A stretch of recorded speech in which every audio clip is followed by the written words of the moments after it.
tere sulle, kes sa seda videot täna kuulad. Mul on päriselt nii hea meel, et sa oled siia jõudnud ja ma loodan, et minu mõtted võivad sulle täna kuidagi julgustuseks olla. Minu nimi on Hele-Mai, ma olen kristlane ja ma käin 3D koguduses ja lisaks sellele kõigele olen ma läbi ja lõhki muusika ja kunsti inimene. See on mulle alati väga meeldinud ja see on alati olnud see, mis minu südame kiirelt põksuma paneb. Ja mulle meeldib väga luua, mulle meeldib mängida kitarri, kirjutada laule ja või siis meisterdada midagi kätega. Isegi ülikoolis õpin ma kunstimuusikat ja multimeediat ja võiks arvata, et kuna mu elu justkui ongi üks suur loomingu segu, siis ma olen nagu õnnega koos, et ainult seda kogu aeg saangi teha. Aga paraku olin ma enne eriolukorda sellises kohas, kus oma initsiatiivil ma tegelikult pilli kätte ei võtnud, laule ei kirjutanud, kätega midagi ei loonud ja tegin loovaid asju ainult siis, kui koolitükid minult seda nõudsid. Ja ma igatsesin väga jõuda tagasi kohta, kus ma päriselt ise tunnen seda janu loomingulise protsessi vastu. Ja siis järsku jõudis kätte eriolukord. Ja ma olin ehmatunud, ma olin segaduses, ma ei teadnud alguses esimesed päevad, mida teha. Ja kristlasena ainuke asi, mida ma teha oskasin, oli palvetada, sest et mina usun väga palveväesse. Ja üks nendest palvetest oli veidi selline häbelik soov kirjutada kas või üks ainus laul. Ja mõned päevad hiljem juhtus selline asi, et ma tulin töölt koju ja mind tabas miski niimoodi, et kordamööda olles siis klaveri ja kitarri taga ma kirjutasin kokku 6 laulu. Ma ei olnud peaaegu aasta aega mitte ühtegi laulu kirjutanud ja järsku lihtsalt kirjutasin 6 tükki korraga.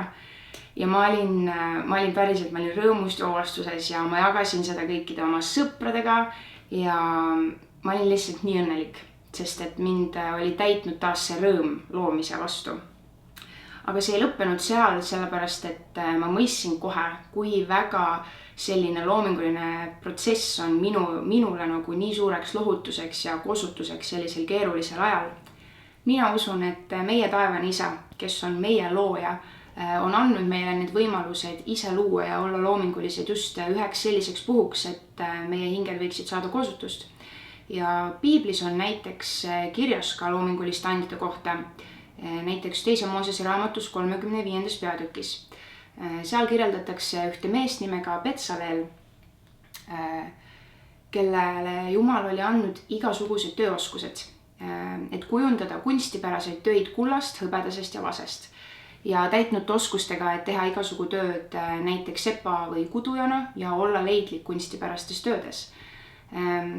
Sealjuures tahan aga mina alati olla kindel, et kõik, mis ma teen ja loon ma Jumalale. Ja Pauluse kirjas kolosslastele 3. peatükis salm 23 on kirjas nõnda. Mida te iial teete, seda tehke kogu hingest, nõnda nagu issandale ja mitte nagu inimestele.